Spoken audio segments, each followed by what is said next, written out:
En mis últimas videocápsulas, compañeros y compañeras, les he contado cómo la reacción católica contra el socialismo triunfante en la URSS utilizó tiras cómicas, es decir, cómics, historietas, novela gráfica y la literatura juvenil y el movimiento Scout como vehículos para movilizar e indoctrinar. El llamado a la juventud para defender el orden tradicional, especialmente en Francia y Bélgica, fue serio y complejo.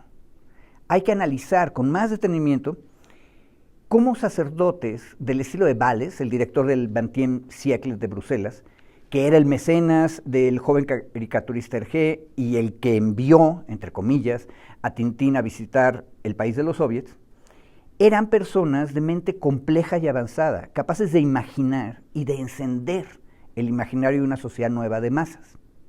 Aparte de Valles, muchos otros sacerdotes católicos en Francia y Bélgica se comprometieron en movilizar a las juventudes, escribiendo novelas de aventuras, creando espacios de socialización para niños y niñas, y de hecho muchos de ellos fueron pioneros en atender a la niñez en situación de calle. Muchos fueron mal vistos por los obispos más conservadores porque usaban los mismos métodos que los comunistas. Precisamente por eso eran los únicos enemigos reales del movimiento comunista. Pero todo lo anterior es otra historia que deberemos contar en otra ocasión. Hoy quiero recomendarles a ustedes otro libro. Acerca de uno de los hombres que sirvieron al lado oscuro en México. Miguel Nazar Haro, quien era el titular en los años 70 de la temible Dirección Federal de Seguridad en la Secretaría de Gobernación Federal. Él, el que era quien estaba al frente durante la Guerra Sucia, que torturó, asesinó y desapareció a mujeres y hombres jóvenes que decidieron hacerle la guerra al mal gobierno priista. Este libro se llama El Tigre Nazar. Lo escribe Gustavo Castillo García, un reportero de La Jornada, que le puso como subtítulo Había que ser fanático como ellos. El Tigre Nazar es una obra especial porque Castillo tuvo la oportunidad de entrevistarlo por largas horas a lo largo de varios años.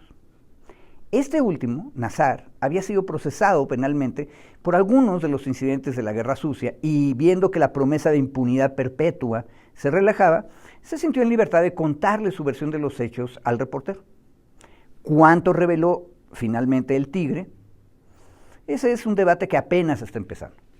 Por mientras, vale la pena leer el libro con atención y revisar cómo el reportero hizo bien su tarea antes de hacer la entrevista, o las muchas entrevistas. Castillo tenía los datos que ya estaban en esa época, año 2000 a 2006, en el Archivo General de la Nación.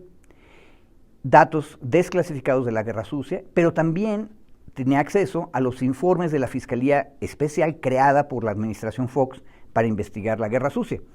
Todos esos datos le permitían preparar las preguntas, llegar con Nazar, y frente a esos datos, que los vemos en el libro, nosotros también podemos contrastar las respuestas que le dio el viejo jefe de la policía política al reportero.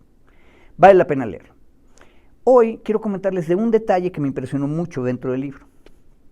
A Castillo le interesaba saber por qué Nazar peleó tan ferozmente contra las y los jóvenes que se fueron a la guerrilla. La respuesta siempre eran traidores a la patria. ¿Qué entendía Nazar por patria? Sus respuestas son increíblemente sencillas. Primero, hay que recordar el año en que nació, 1924, en donde se crió, en Tuxpan, Veracruz. Nazar era nieto de un inmigrante turco originario de la región que hoy se llama Líbano, en el Imperio Otomano. Él dice que su abuelo llegó y adoró a México. Y de su padre, que es el mexicano libanés de primera generación, nos dice Nazar que se esforzó en educarnos, a todos los hijos Nazar, como una familia normal, es decir, mexicana. Y nos formamos en las mejores escuelas. Habría que ver cuáles. Luego de comentar eso, Nazar salta a una anécdota de niñez. Le cuenta a Castillo que un día a la mesa, siendo él niño o tal vez un temprano adolescente, el padre le pregunta, ¿y si hay una guerra entre Líbano y México, por quién vas a pelear? Y el niño Miguel contesta, pues por Líbano, papá. Entonces el padre explotó, lo llamó traidor a la patria y lo regañó. ¿Usted qué sabe del Líbano? Usted nació aquí, aquí tiene el sol, esta es su patria. Y para que el chico no se olvidara de la lección, el padre lo baja arrastrando del segundo piso de la casa a la tienda de la familia y lo amarra a una de las patas del mostrador y lo tuvo ahí un día completo para que la gente lo viera castigado. En el libro de Castillo, varias veces el reportero va a regresar a la cuestión del nacionalismo y le va a insistir al viejo director de la Dirección Federal de Seguridad por qué era tan fanático como sus enemigos. Y el entrevistado, sin embargo, nunca profundizó más que la anécdota que acabo de contarles. En ese punto, la respuesta es nada más ese nacionalismo ramplón de la anécdota. Por supuesto que hay más.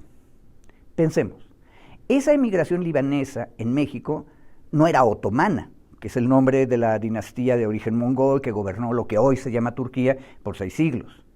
Tampoco eran turcos, porque las y los mexicanos luego los discriminábamos a los libaneses diciéndoles turcos, pero no eran. No eran musulmanes tampoco. Eran católicos de rito oriental, que es una cosa bien rara para el catolicismo guadalupano tradicional mexicano, y que los hace medio raros. La cultura hegemónica mexicana apartaba a esos inmigrantes y hasta creó íconos de cine chistosos sobre ellos. Acuérdense ustedes de Joaquín Pardavé y el hermano Jalil. Así las cosas, a mí no me extraña que padres y madres de origen libanés en los 1930s y 40s estuvieran muy preocupados por inyectar nacionalismo el más duro posible a hijos e hijas. En el caso de los Nazar, aparte, hay que recordar un pequeño detalle. Vivían y prosperaron en la costa veracruzana, en Tuxpan, un puerto. Y cuando el padre de Miguel le preguntó al chico por qué país iba él a luchar en una guerra, es muy probable que ya hubiera empezado o estaba por empezar una guerra mundial. A nuestras generaciones ya se nos olvidó, pero los habitantes de la costa del Golfo vieron a sus vecinos y amigos hundirse en varios barcos, no solamente 2, que los nazifascistas atacaron en esa región. Entre el año 37 y el 43 del siglo pasado, nadie sabía si Turquía se iba a alinear con la Alemania nazi. Y ya estallada la guerra, por cierto, la administración francesa, profascista, en el Líbano y Siria, se alineó con los alemanes. La pregunta del padre de Miguel Nazar Haro no era inocente cuando se la hizo al muchacho. Cualquier día en esos primeros años de los 1940s, los mexicanos libaneses podían resultar, de la tarde a la mañana siguiente, enemigos de la patria mexicana. Piensen, para demostrar que era mexicano, el chico Miguel terminó reprimiendo, desapareciendo y ejecutando, fuera de juicio, a cientos de otros mexicanos.